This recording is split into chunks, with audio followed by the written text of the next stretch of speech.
Perkenalkan, nama lengkap saya Maria Sofiana Ina dengan NIM 32121073, Prodi Manajemen kelas B semester 1. Perkenalkan, nama saya Yu Francisca Pulo, Prodi Manajemen kelas B dengan NIM 321211082. Di sini kami akan berdiskusi dan menjadi narasumber yang akan menjelaskan tentang Pancasila dan urgensinya terhadap kehidupan berbangsa. Cobakah kawan memberikan penjelasan sedikit tentang Pancasila? Oke, baik, saya akan menjelaskan sedikit apa itu Pancasila. Yang pertama, Pancasila di dalam hidup berbangsa dan bernegara adalah jati diri bangsa Indonesia sebagai falsafah, ideologi, dan alat pemersatu, sehingga Pancasila memberikan pengaruh begitu besar terhadap bangsa dan negara Indonesia. Kondisi ini dapat terjadi karena perjalanan sejarah dan kompleksitas keberadaan bangsa Indonesia seperti keragaman suku, agama, bahasa daerah, pulau adat, istiadat, kebiasaan budaya, serta warna kulit jauh berbeda satu sama lain tetapi mutlak harus dipersatukan. Yang kedua, Pancasila sebagai dasar negara mempunyai sifat imperatif dan memaksa. Artinya, setiap warga negara Indonesia harus tunduk dan taat kepadanya, yang mana siapa saja yang melanggar Pancasila sebagai dasar negara harus ditindak menurut hukum, yakni hukum yang berlaku di Indonesia. Yang ketiga, Pancasila sebagai filsafat bangsa dan negara dihubungkan fungsinya sebagai dasar negara yang merupakan landasan ideal bangsa Indonesia dan negara Republik Indonesia, sehingga disebut sebagai ideologi nasional atau ideologi negara. Artinya, Pancasila merupakan satu ideologi yang dianut oleh negara atau pemerintah dan rakyat Indonesia secara keseluruhan, bukan milik atau monopoli seseorang ataupun sesuatu golongan tertentu.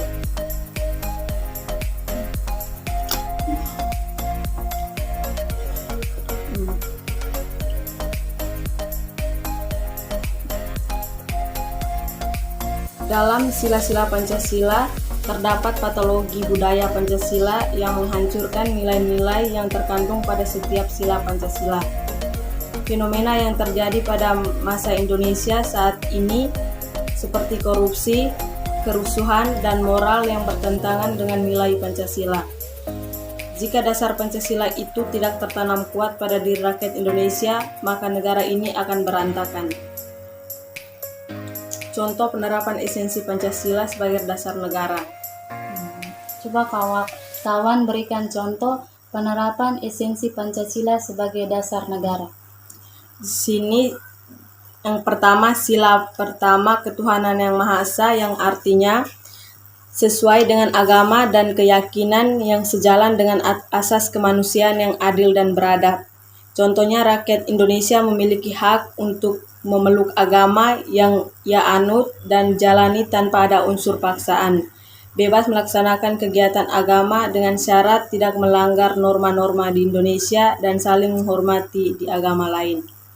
Yang kedua, sila kedua, kemanusiaan yang adil dan beradab. Artinya, setiap warga negara telah mengakui persamaan yang derajat, kewajiban antara sesama manusia sebagai asas kebersamaan bangsa Indonesia dan hak. Contohnya, majikan tidak sewenang-wenangnya bertindak ke pembantunya yang tidak berkeperimanusiaan. Sila ketiga, persatuan Indonesia.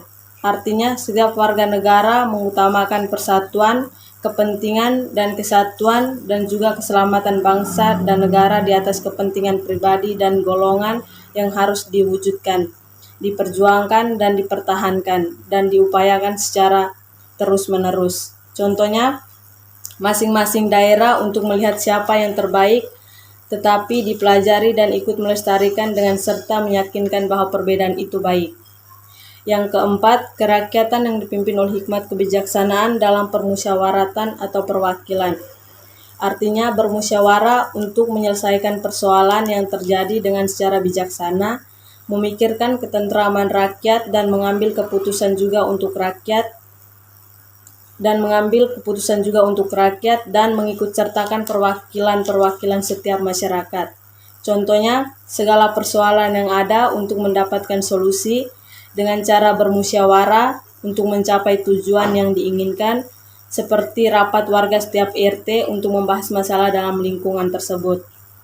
Yang kelima, keadilan sosial bagi seluruh rakyat Indonesia, yaitu menggambarkan dalam bertindak supaya bersikap adil kepada setiap warga negara Indonesia tanpa membedakan status sosial, suku, ras, dan bahasa, sehingga tujuan dari bangsa Indonesia akan mencapai dengan keikutsertaan semua rakyat.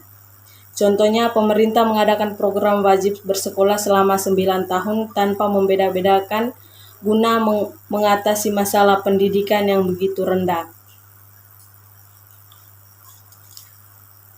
Sudah. Pertanyaan berikut, apakah Pancasila berperan sangat penting atau tidak? Kemudian, apakah Pancasila dapat diamalkan dalam kehidupan sehari-hari? Pancasila berperan penting sebagai dasar kehidupan bersama di Indonesia. Pancasila menghargai seluruh umat beragama di Indonesia tanpa mengutamakan atau membeda-bedakan salah satu golongan agama. Pancasila ini menjadi lebih sesuai bagi Indonesia yang terdiri atas beraneka ragam agama. Dengan mengamalkan Pancasila dalam kehidupan sehari-hari, kita senantiasa tidak akan lupa akan Tuhan Yang Maha Esa yang akan membuat sikap kita menjadi lebih bermartabat dan memiliki nilai moral yang baik, selalu menjunjung tinggi nilai persatuan, selalu berusaha untuk bersikap adil dimanapun, kapanpun, kepada siapapun, memiliki rasa kekeluargaan yang tinggi, gotong royong dan sikap tidak egois, serta akan tercipta kehidupan yang aman, damai dan tentram. Perpecahan pun tak akan pernah terjadi jika terjadi salah paham.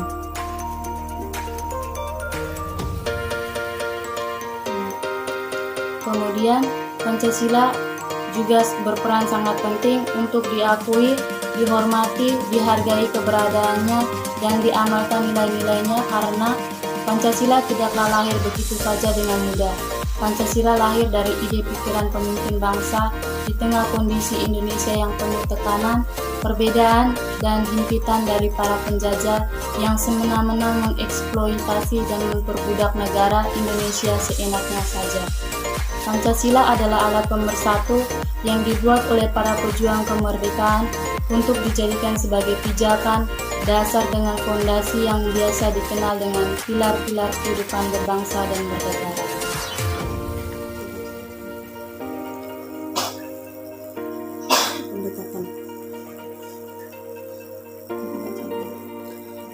Urgensi Pancasila sebagai dasar negara bisa menggunakan dua pendekatan, yaitu pendekatan institusional dan pendekatan sumber daya manusia. Coba kawan jelaskan pendekatan institusional dan pendekatan sumber daya. Pendekatan institusional adalah membentuk dan menyelenggarakan negara yang berdasarkan pada nilai-nilai Pancasila sehingga negara Indonesia dapat mewujudkan tujuan negara atau terpenuhinya kepentingan nasional. Sementara itu sumber daya manusia terdapat dua aspek, yaitu orang-orang yang menjalankan pemerintahan dengan cara melaksanakan nilai-nilai Pancasila secara murni dan konsekuen di dalam pengembangan tugas dan bertanggung jawab, sehingga kebijakan negara akan menghasilkan kebijakan yang mengedepankan kepentingan rakyat. Tetapi di sini kita melihat kejadian yang lebih jauh dari sikap penerapan nilai-nilai Pancasila pada Indonesia, seperti masyarakat yang hanya memeluk agama tertentu saja karena faktor mayoritas, sehingga ia tidak bisa menjalani ajaran agamanya dengan baik. Sikap tidak adil terhadap sesama hanya karena perbedaan suatu hal, aksi bentrok antar suku karena rendahnya kesadaran dan rasa persatuan, dan perlakuan tidak adil di beberapa tempat sosial karena faktor perbedaan ras. Untuk mengatasi beberapa masalah yang ada, perlu pemahaman yang mendalam terhadap urgensi Pancasila sebagai dasar negara. Apakah perlu adanya pemahaman terhadap urgensi Pancasila sebagai dasar negara? Iya, karena dalam pemahaman urgensi Pancasila sebagai dasar negara, ada tahap implementasi juga, yaitu tahap yang selalu memperhatikan prinsip-prinsip good governance, antara lain transparan, akuntabel, dan fairness, sehingga akan terhindar dari KKN atau korupsi, kolusi, dan nepotisme.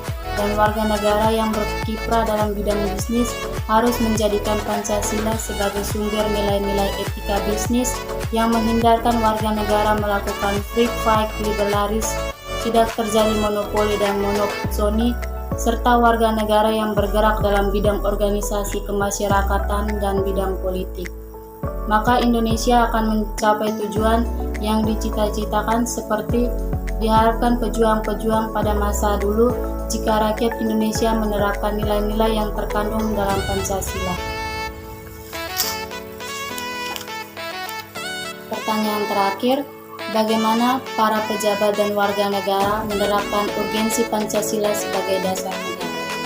Para pejabat dalam menerapkan urgensi Pancasila sebagai dasar negara, yang pertama, para pejabat harus menyelenggarakan negara tidak kehilangan arah, dan yang kedua, agar partisipasi aktif seluruh warga negara dalam proses pembangunan dalam berbagai bidang kehidupan bangsa dijiwai oleh nilai-nilai Pancasila. Dengan demikian, pada gilirannya nanti cita-cita dan tujuan negara dapat diwujudkan, sehingga secara bertahap dapat diwujudkan masyarakat yang makmur dalam keadilan dan masyarakat yang adil dalam kemakmuran. Sekian dari kami, terima kasih.